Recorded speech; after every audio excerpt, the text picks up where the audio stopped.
તમે પ્રતિવિધેય શબ્દ પકડો પહેલા. ખાલી વિધેય ની કઈક રિવર્સ પ્રોસેસ થતી હોય એવું લાગે છે. યસ, ઇન શોર્ટ વિધેયને ઊંધું કરી નાખીએ આપણે તો પ્રતિવિધેય મળી શકે. પણ એક વસ્તુ એ વિચારવાની છે કે પ્રતિવિધેય પોતે એક વિધેય તો છે જ. એટલે વિધેયની આ બે જે કન્ડિશનની આપણે વાત કરેલી, ડિસ્કશન કરેલું હતું, આ બે કન્ડિશન શરતો તો ફૂલફિલ થવી જ જોઈએ, અધરવાઇઝ એ પ્રતિવિધેય વિધેય જ ન બની શકે. તો મારે પહેલા તો કોઈ પણ પ્રતિવિધેય ડિફાઇન કરવું હોય, કોઈ વિધેયનું પ્રતિવિધેય ડિફાઇન કરવું હોય તો એ જે વિધેય છે એને રિવર્સ કરવું પડે. ધેટ મીન્સ કે આ જે પ્રદેશ અને સહપ્રદેશ છે એની અદલા બદલી કરવી પડશે. સહપ્રદેશને પ્રદેશ બનાવવો પડશે અને પ્રદેશને સહપ્રદેશ બનાવવો પડશે. અને એ કન્ડિશનની અંદર આપણે જોવું પડે કે વિધેયનું પ્રતિવિધેય ખરેખર અસ્તિત્વ ધરાવે છે કે નહીં. તો કેટલીક વેન ડાયાગ્રામ દ્વારા આપણે સમજીએ કે કોઈ વિધેયનું પ્રતિવિધેય અસ્તિત્વ ક્યારે ધરાવી શકે. જેમ કે ચાલો હું એક કન્ડિશન અહીંયા લઉં છું, આપણે એને નંબર 4 આપીએ છીએ.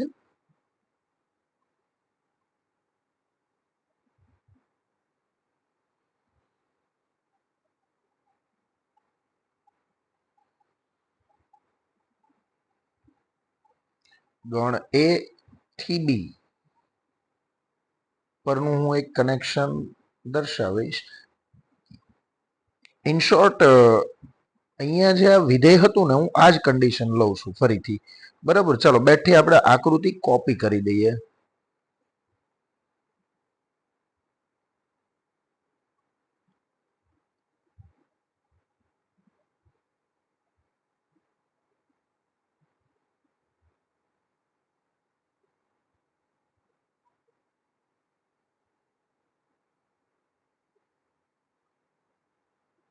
યસ,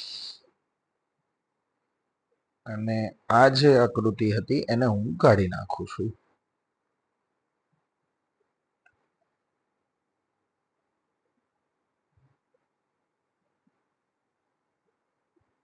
ઓકે, આ જે વિધેય હતું કન્ડિશન નંબર 3 માં એ બેઠું હું લઉં છું. સૌથી પહેલા તો એફ એ વિધેય છે. યસ, પ્રદેશમાં કોઈ ઘટક ખાલી નથી. પ્રદેશનો તમામ ઘટક, ત્રણ ઘટકો એ યુનિક સાથે જોડાયેલા છે. એ 1 સાથે જોડાયેલો છે. એને 1 સિવાય બાકીના કોઈ ઘટક સાથે કંઈ જ લેવા દેવા નથી. સેમ રીતે બી એ 2 સાથે જોડાયેલો છે. એને 1 કે 3 સાથે કંઈ જ લેવા દેવા નથી. સી એ 2 સાથે જોડાયેલો છે. એને 1 કે 3 સાથે કંઈ જ લેવા દેવા નથી. રાઈટ? તો આ વિધેય છે, વિધેયની બંને શરતોનું પાલન થાય છે. પણ શું એનું પ્રતિવિધેય અસ્તિત્વ ધરાવે? ચાલો એ ચેક કરીએ. અને એના માટે મેં તમને કીધું એમ આપણે શું કરવાનું છે, વિધેયનો પ્રદેશ અને સહપ્રદેશ બંનેની અદલા બદલી કરવાની છે. જો હું પ્રદેશ અને સહપ્રદેશની અદલા બદલી કરું તો કંઈક આવી આકૃતિ તૈયાર થવી જોઈએ.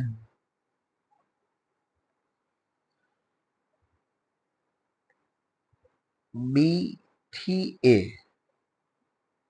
અને એફ જે છે, એફ જે છે એના બદલે ધારો કે હું નામ આપી દઉં છું જી, ટેમ્પરરી. ઘટકો તો એઝ ઇટ ઇઝ રહેવાના છે. ગણ બી ની અંદર 1 2 3 હતા તો અહીંયા પણ 1 2 3 આવશે. ગણ એ ની અંદર કેપિટલ એબીસી હતા તો અહીંયા કેપિટલ એબીસી આવશે. એટલે ઘટકો આપણે આવી રીતે જ લખીએ છીએ, 1 2 3 એ બી સી. ચાલો 1 નું કનેક્શન રિવર્સ કોની સાથે થશે? એ સાથે. એટલે કનેક્શન આપણે દર્શાવીએ, 1 એ સાથે કનેક્ટેડ છે. ત્યારબાદ 2 નું કનેક્શન કોની સાથે થાય છે? બી અને સી બંને જોડાયેલા છે. તો 2 નું કનેક્શન બી અને સી બંને સાથે થશે. 2 બી સાથે પણ જોડાયેલો છે અને સી સાથે પણ જોડાયેલો છે. તો એફ ની મદદથી એનું રિવર્સ કરવાથી વિધેય જી આ ટાઈપનું આપણને મળે છે. ચાલો ચેક કરો, એનાલિસિસ કરો, શું આ ખરેખર વિધેય છે? તો ઓબ્વિયસલી ના, કારણ કે બેમાંથી કોઈ શરતનું પાલન નથી થતું. સૌથી પહેલા તો પ્રદેશમાં એક ઘટક ખાલી છે, એટલે અહીંયા જ તમે કહી શકો કે જી એ વિધેય નથી. બીજું કે ભાઈ પ્રદેશનો ઘટક બી, હવે આ પ્રદેશ છે અને આ સહપ્રદેશ છે. પ્રદેશનો ઘટક 2 એ બી અને સી બે ઘટક સાથે જોડાયેલો છે, એક કરતા વધારે ઘટક સાથે જોડાય છે. યાદ કરો, એક બંદૂકમાંથી બે સૈનિકોને, બે વ્યક્તિઓને ગોળી વાગે છે એક સાથે, જે પોસિબલ નથી. એક જ ઇનપુટ આપીએ છીએ ચોકોબાર અને બે અલગ અલગ ફ્લેવરની કેન્ડી આઉટપુટ થાય છે, જે પોસિબલ નથી. તો જી એ વિધેય નથી. એફ વિધેય છે, પણ એને રિવર્સ કરવાથી જે પ્રતિવિધેય મળવું જોઈએ, ખરેખર જી એ વિધેય બની શકતું નથી. તો આપણે એવું કહી શકીએ કે ભાઈ દરેક વિધેય નું પ્રતિવિધેય અસ્તિત્વ ધરાવે જ એ જરૂરી નથી. તો એના માટે પણ કેટલીક શરત હશે. જે મૂળ વિધેય છે એ અમુક કન્ડિશન્સ ને ફૂલફિલ કરશે, એનું પાલન કરશે, તો જ એનું પ્રતિવિધેય પોસિબલ છે. ચલો, એક વસ્તુ તો અહીંયાથી આપણને ખબર પડી ગઈ કે આ જે વિધેય એફ છે એનું પ્રતિવિધેય મળતું નથી. પણ શું કારણ? તો ભાઈ સહપ્રદેશની અંદર એક ઘટક ખાલી છે. ચલો એને સાઈડ પર આપણે થોડી વાર મૂકીએ. તો પ્રદેશના બે ઘટકો એ સહપ્રદેશના એક ઘટક સાથે જોડાયેલા હતા. તો અહીંયા આ જે છે ને કનેક્શન, એને આપણે એક નામ આપીએ છીએ સંગતતા. શું નામ આપીએ છીએ? સંગતતા. અને એને સમજી શકાય આવી રીતે કે પ્રદેશના એક કરતા વધારે ઘટકો, ધેટ મીન્સ અનેક ઘટકો, એકથી વધારે હોય એને આપણે અનેક કહેશું હમણાં, એ સહપ્રદેશના એક જ ઘટક સાથે જોડાયેલા છે. અનેક ઘટકો એક ઘટક સાથે જોડાયેલા છે, એટલે આ અનેક એક સંગતતા બને છે. અનેક એક સંગતતા વિધેય હોઈ શકે, પરંતુ તમે આનું જ્યારે રિવર્સ કરો છો ત્યારે એક અનેક સંગતતા બને છે. અને એક અનેક સંગતતા એટલે અહીંયા દર્શાવેલું છે એવી રીતે એક ઘટક અનેક ઘટકો સાથે જોડાયેલ છે, જે વિધેય ક્યારેય બની શકે નહીં. તો એવા તમામ વિધેયો કે જે અનેક એક સંગતતાથી જોડાયેલા છે, આ કોઈ પણ વિધેયનું પ્રતિવિધેય ક્યારેય પણ આપણને મળવાનું નથી. તો અહીંયા એના માટે હું થોડુંક લખાણ કરીશ.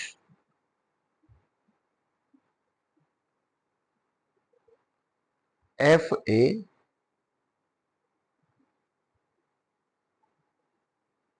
એ થી બી પર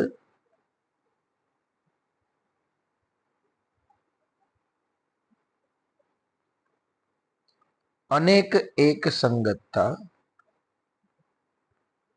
વાળું વિધેય છે. માટે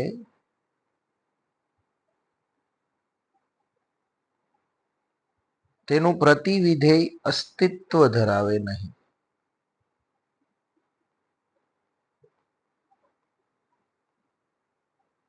ઓકે, ચાલો ધારો કે આ સંગતતા એક એક નથી, અનેક એક ટાઈપની છે, અનેક ઘટકો એક ઘટક સાથે જોડાય છે. આપણે આ જે કોરસ્પોન્ડન્સ છે, સંગતતા છે, એનો પ્રોબ્લેમ આપણે દૂર કરીએ અને એક નવું ઉદાહરણ લઈએ.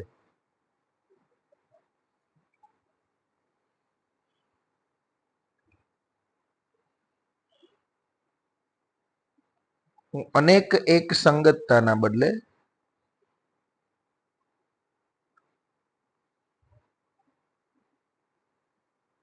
કંઈક અલગ સંગતતા લઈશ.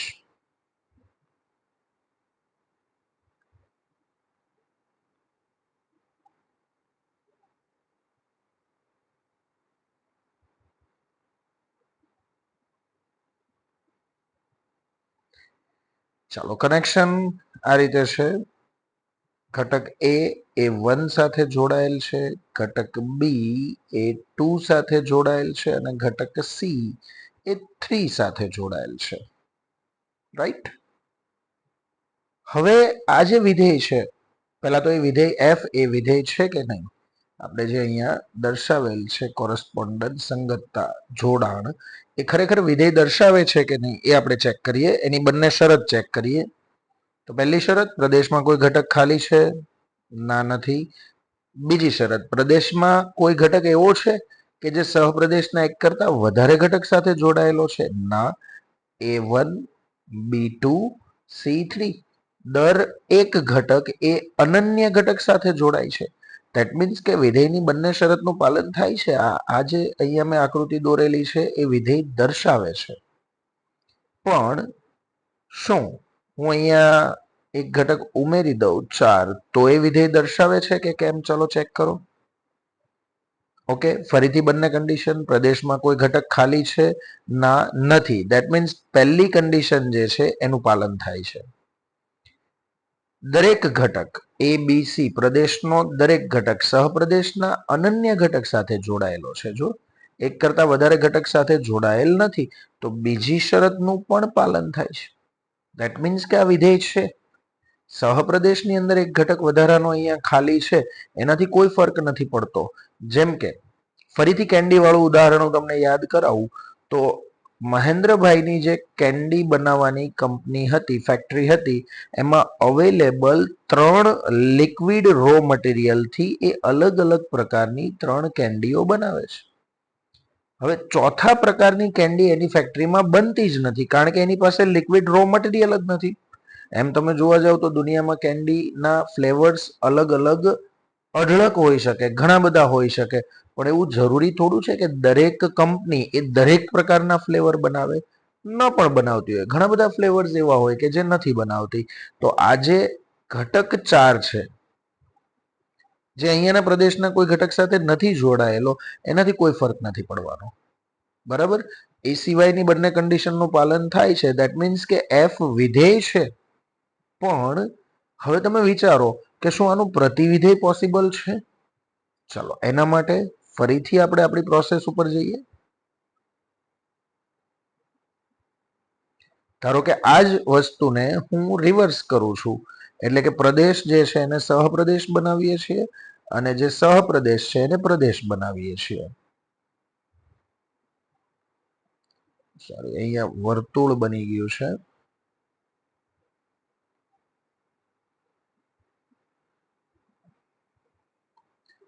ચાલો, પ્રદેશ બનશે બી અને સહપ્રદેશ બનશે એ. અને આ જે કનેક્શન છે એને ધારો કે હું નામ આપું છું જી. તો બી ના ઘટકો કયા કયા છે? જો વન્સ અગેન 1 2 3 4. એ ના એટલે કે પ્રદેશના ઘટકો કયા કયા છે? એ બી સી. 1 એ સાથે જોડાયેલ છે, 2 એ બી સાથે જોડાયેલ છે, 3 એ સી સાથે જોડાયેલ છે. તો આ કનેક્શન જે છે એ આપણે અહીંયા એસ્ટાબ્લિશ કરીએ. 1A 2B 3C. Okay, that's over. પૂરું થઈ ગયું. ઘટક 4 જે છે એ કોઈની સાથે સંકળાયેલ નથી. તો શું કહી શકો તમે કે આ જી જે મેં અહીંયા લખેલું છે, આ જે વિધેય છે, સોરી, આ જે ટર્મિનોલોજી છે, શું એ વિધેય છે? તો ઓબ્વિયસલી ના. વિધેયની પહેલી જે શરત છે એનું જ પાલન નથી થતું. પ્રદેશમાં જો ખાલી ઘટક દેખાય છે, આ ઘટક એવો છે કે જે સહપ્રદેશના કોઈ પણ ઘટક સાથે નથી સંકળાયેલ. ધેટ મીન્સ કે આ પ્રતિવિધેય અસ્તિત્વ ન ધરાવે. આ વિધેય ખરેખર અસ્તિત્વ ધરાવે નહીં. તો પ્રોબ્લેમ શું આવે છે? ઉપરના કેસમાં એવું હતું કે અહીંયા અનેક એક સંગતતા બનતી હતી. આ સંગતતા કઈ હતી? અનેક એક. અનેક ઘટકો એક ઘટક સાથે જોડાય છે. ચલો, એ સંગતતા તો આપણે અહીંયા સોલ્વ કરી દીધી. એક ઘટક એક જ ઘટક સાથે જોડાય છે.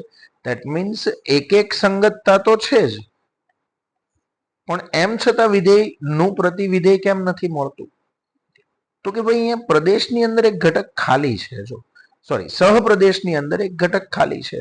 હવે તમે રિવર્સ કરશો, પ્રતિવિધેય બનાવશો એટલે સહપ્રદેશ જે હતો એ પ્રદેશ બનશે. તો સહપ્રદેશનો ખાલી ઘટક હવે પ્રદેશનો ખાલી ઘટક બની જાય છે. એટલા માટે એ વિધેય બની શકશે નહીં.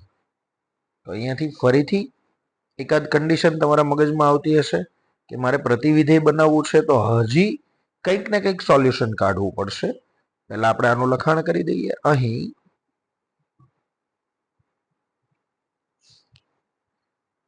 વિધેય જી, સોરી, આમ તો એને વિધેય ન કહી શકીએ આપણે. એટલે અહીં આકૃતિ, આ જે બીજી આકૃતિ છે, અહીં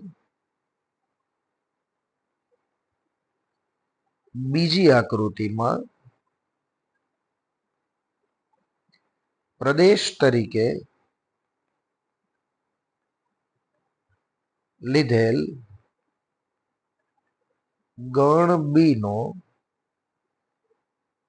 ઘટક, છેલ્લો ઘટક 4 એ ગણ એ ના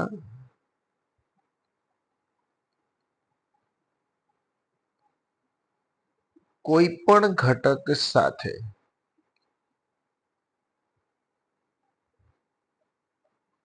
જોડાયેલ નથી, માટે જી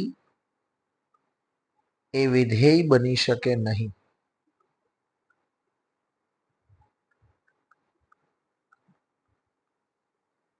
માટે એફ નું પ્રતિવિધેય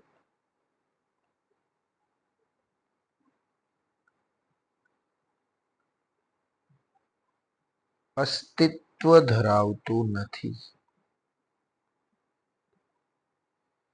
ભાઈ મારે તો પ્રતિવિધેય અસ્તિત્વ ધરાવે છે ક્યારે એ કન્ડિશન જોવાની છે. હજુ તો તમે પ્રતિવિધેય કઈ રીતે મળશે એ પણ નથી ક્લિયર કરેલું દોસ્ત. તો ક્યારે આપણે ચેપ્ટર ભણીએ? ઓકે, જુઓ બંને કેસની અંદરથી તમને જે પ્રોબ્લેમ છે એનું સોલ્યુશન મળી જશે. સૌથી પહેલા તો અનેક એક સંગતતા ચાલે નહીં. ધેટ મીન્સ સંગતતા કઈ હોવી જોઈએ? એક એક સંગતતા હોવી જોઈએ.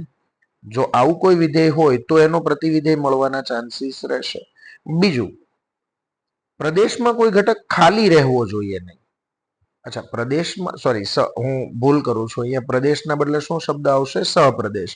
સહપ્રદેશમાં કોઈ ઘટક ખાલી રહે છે તો જ્યારે રિવર્સ કરીએ ત્યારે એ ઘટક પ્રદેશનો ઘટક બને છે અને વિધેય બની શકતું નથી. તો જ્યારે સહપ્રદેશમાં કોઈ ઘટક ખાલી ન રહે, ધારો કે હું અહીંયાથી આ 4 ને કેન્સલ કરી દઉં તો થાય છે શું? સહપ્રદેશ એ 1 2 3 એના 3 જ ઘટકો છે, 1 2 3, જે 3 ઘટકો જોડાયેલા છે એટલે કે વિસ્તાર બને છે. 1 2 3 શું થાય છે? વિસ્તાર. વિસ્તાર એટલે એકચ્યુઅલ આઉટપુટ, જે ખરેખર જવાબ મળે છે એ જવાબનો ગણ એટલે વિસ્તાર. તો હવે જવાબનો ગણ અને સહપ્રદેશ બંને સમાન થાય છે. આ 4 અહીંયાથી આપણે કાઢી નાખીએ છીએ તો સહપ્રદેશ અને વિસ્તાર બંને સમાન થાય છે. અચ્છા, આવું ક્યારે થાય? આવું થાય તો શું કહેવાય? સહપ્રદેશ ઇઝ ઇક્વલ ટુ વિસ્તાર થાય તો એ વખતે વિધેયને વ્યાપ્ત વિધેય કહેવાય. કયું કહેવાય? વિધેય વ્યાપ્ત વિધેય કહેવાય. જો વિધેય વ્યાપ્ત હોય અને અનેક એક ન હોય એટલે કે એક એક હોય તો આ કન્ડિશન એક એક અને વ્યાપ્ત હોય કોઈ વિધેય તો જ એનું પ્રતિવિધેય અસ્તિત્વ ધરાવે. ચાલો એનું પણ એક ઉદાહરણ લઈએ આપણે સરસ મજાનું. આકૃતિ નંબર 6 આવશે.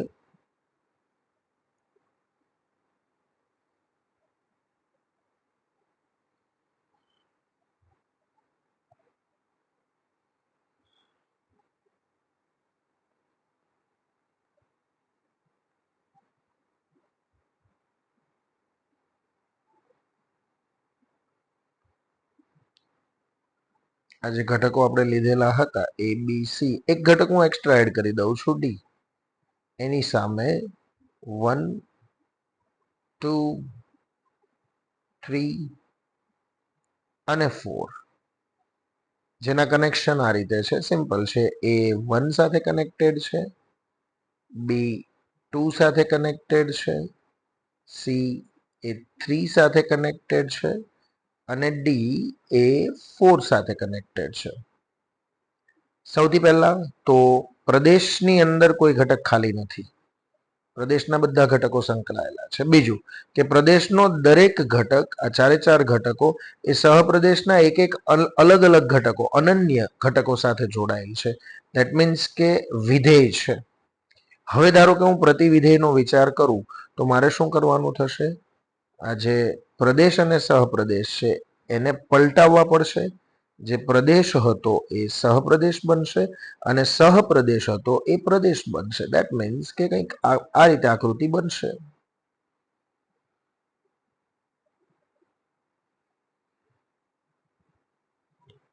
બી થી એ, બી ના ઘટકો છે 1 2 3 4, એના ઘટકો છે capital A, B, capital C, capital D. Connection simply તમને દેખાય જ છે. 1A સાથે કનેક્ટેડ હશે, 2B સાથે કનેક્ટેડ છે, 3C સાથે કનેક્ટેડ છે અને 4 એ ડી સાથે કનેક્ટેડ છે. રાઈટ? તો ચેક કરો કે આ વિધેય બને છે કે નહીં. વિધેય બનવા માટેની બંને શરતોનું પાલન અહીં થાય છે કે કેમ, ચેક કરીએ આપણે. ધારો કે હું આને નામ આપું છું જી. તો સૌથી પહેલા પ્રદેશમાં કોઈ ઘટક ખાલી નથી. પ્રદેશના તમામ ઘટકો, ચારે ચાર ઘટકો એ સહપ્રદેશના અનન્ય ઘટક સાથે જોડાયેલા છે. 1A સાથે જોડાયેલો છે. એ સિવાયના કોઈ ઘટક સાથે 1 ને લેવા દેવા નથી. સેમ રીતે 2 એ બી સાથે કનેક્ટેડ છે. એ સી કે ડી સાથે 2 ને કંઈ લેવા દેવા નથી. સેમ વસ્તુ 3 અને 4 માટે વિચારી શકો. તો પ્રદેશમાં કોઈ ઘટક ખાલી નથી. પ્રદેશના તમામ ઘટકો સહપ્રદેશના અનન્ય ઘટક સાથે જોડાય છે. ધેટ મીન્સ કે આ વિધેય છે અને એ એફ નું પ્રતિવિધેય છે જી. તો એને હું લખી શકું એફ ઇનવર્સ. ઓકે, તો અહીંયા આપણે એક નોંધ સરસ મજાની લખીશું કે એફ એ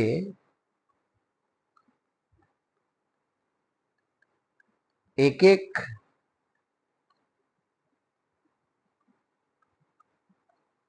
અને વ્યાપ્ત વિધેય છે.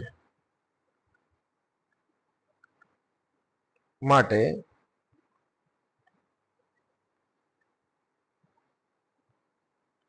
તેનું પ્રતિવિધેય એફ ઇનવર્સ અસ્તિત્વ ધરાવે છે. આમ નોંધ તરીકે આપણે એટલું લખી શકીએ.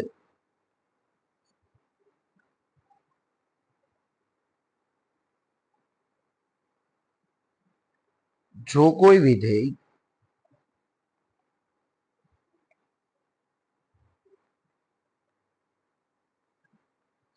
એક એક અને વ્યાપ્ત હોય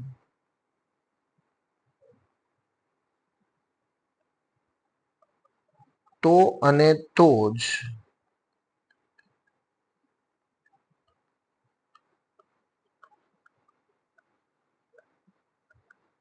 તેનું પ્રતિવિધેય અસ્તિત્વ ધરાવે.